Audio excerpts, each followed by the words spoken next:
Well, remember these scary headlines? Mandatory budget cuts are risky for the U.S. economy, a threat to jobs, and on and on. Well, maybe not. All those warnings that we heard about widespread furloughs, not really materializing. And get this, our federal deficit is actually shrinking. So is this proof it's time for even more cuts, maybe more sequesters? Hi, everybody. I'm David Asman. Welcome to Forbes on Fox. Let's go in focus with the man himself, Mr. Steve Forbes, Rick Unger, John Tamney, Sabrina Schaefer, Elizabeth McDonald, and Morgan Brennan. So, EMAC, time for even more cuts. Yeah, I mean, listen, the biggest squawkers found ways to not furlough, to stop the furloughs. Transportation, justice, education, Pentagon. Instead, what they did was they cut. Even the government's biggest union found ways to cut the fat and not lay off people. Listen, when the Pentagon is doing war exercises because our debt is so big and warning that our debt is a threat to national security, when the president has added $5 trillion on his watch, when the bond market is saying our interest rates will go up if we continue to add to the debt, we have to do this now. And, Rick, we understand that the sequester was arbitrary, that a lot of these cuts were done in kind of a sloppy manner. We get that. But if you leave it up to spineless politicians in the Beltway, you're not going to get anything done. Well, I don't disagree with that, not at all. But I do want to point out, look, the results of the sequester maybe aren't as bad as we thought they might be, and that's great. There's one area I'm deeply concerned about. There are headlines all this week pointing out what the sequester is doing to our national science investment, and they're calling it we're entering the dark ages of American science.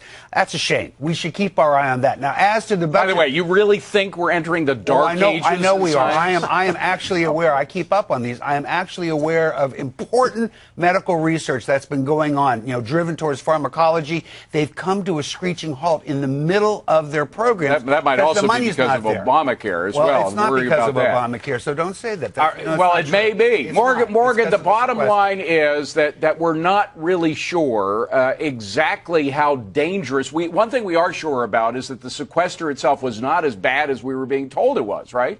Yeah, it wasn't as bad. That's great news. But I say proceed with caution here because it still has been a drag on economic growth. And it's very likely we're going to see another round of sequester with the Senate going over its legal spending limit later this year.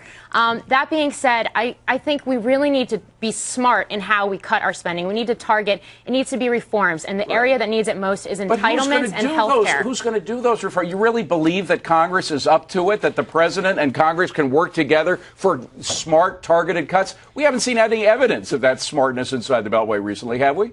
Not except the sequester, but I do think if you look at the numbers, the CBO projects that Social Security, Medicaid, and Medicare, the spending there is up $73 billion over last year. Those are the areas we need to target. Baby steps. Let's move in that direction for long-term cuts in spending. Is cutting government spending, a drag on the economy? No, just the opposite. It stimulates the economy. That's one reason why we're going to get a little bit of growth this year.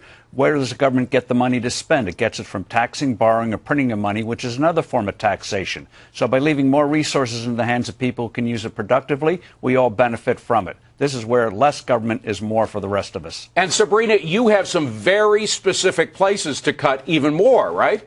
Yeah, absolutely. Look, I couldn't agree more with Morgan about where we really need to cut, which is our entitlement programs. But there's plenty of other places where we can start. I mean, look, we know that obesity rates are down. So let's nix that USDA and that CDC anti-obesity program. Let's get rid of those Obama phones, many of whom are being given to people who cannot actually demonstrate that they need a phone. What about the $20 billion in farm subsidies, most of which are going to large, wealthy farmers? There are so many places that we could cut from the budget. I'm sure everyone here has their pet project that they'd like to axe. And John, once again, everybody was screaming bloody murder when the sequester came about. But think of the discretionary spending. I hate that term, but that's what they use for what really went up tremendously during President Obama's first term in office. In 2011, discretionary spending increased $1.3 trillion.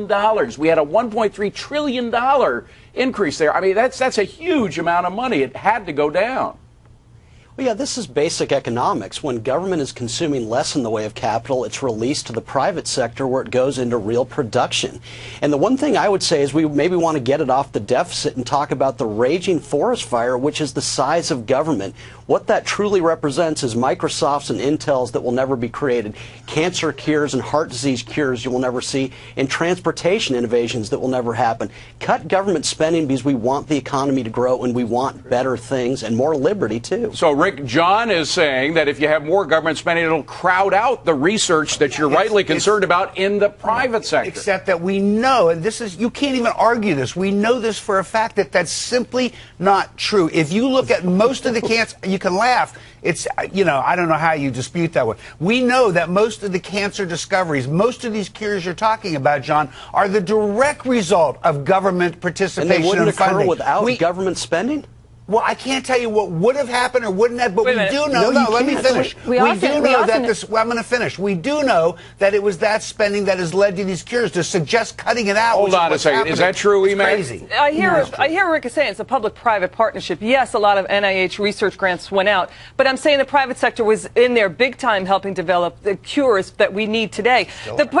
Listen, broad zoom perspective. What John is also talking about is the U.S. dollar. When you have a stronger U.S. dollar, you have foreign manufacturers coming here to build plants, and that creates jobs here in the United States because then they can report their profits back home and bigger But Steve, amounts. I hear Rick's argument all the time from people who like big government involvement in things like medicine and research. They say without big government involvement, we wouldn't have. Well, look at a place like England, for example, which has almost full government involvement in healthcare. How much new research are they creating? How many new discoveries are they creating compared to our economy, which is more private sector?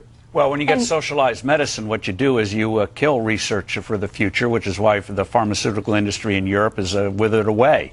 And in this country, in terms of what NIH does, that's a teeny part of the budget. If you want to wall that off, I can find $200 billion in the rest of the government easily to cut. And Milton Friedman was right. He said he'd rather have a $1 trillion budget that was unbalanced than this shows how far back this goes, but a $2 trillion that is balanced, he'd prefer the $1 trillion versus the 2.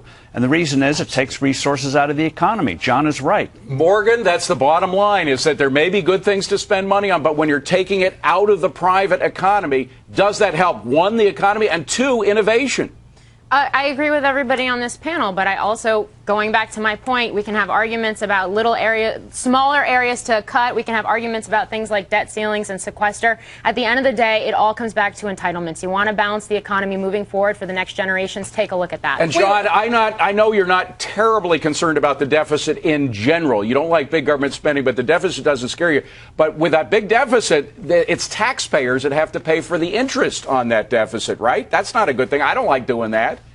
I would almost rather them pay interest than the government discovering new programs. But, you know, getting back to Rick's point, would you prefer Genentech and Pfizer and Merck to discover a cure for cancer, or would you prefer government? I mean, it's so logical. Rick, what's the answer? There should be an answer to that. What I prefer, discipline here. Hold on. Answer It also Go ahead, Rick. Somebody stop. Just a second, Sabrina. What I prefer is whatever gets the job done. Go ask Genentech. Go ask Genentech how much of what they. No, wait. Let me finish. You asked me the question. Right. Go ask Genentech how much of what they've accomplished has been with the assistance of those government funds. Very quick, Listen, in socialist economies, you don't see the major American brands like we have. Their soft economic power. You don't see it in China or socialist countries. There's a reason for that because of the private sector. That's the last word.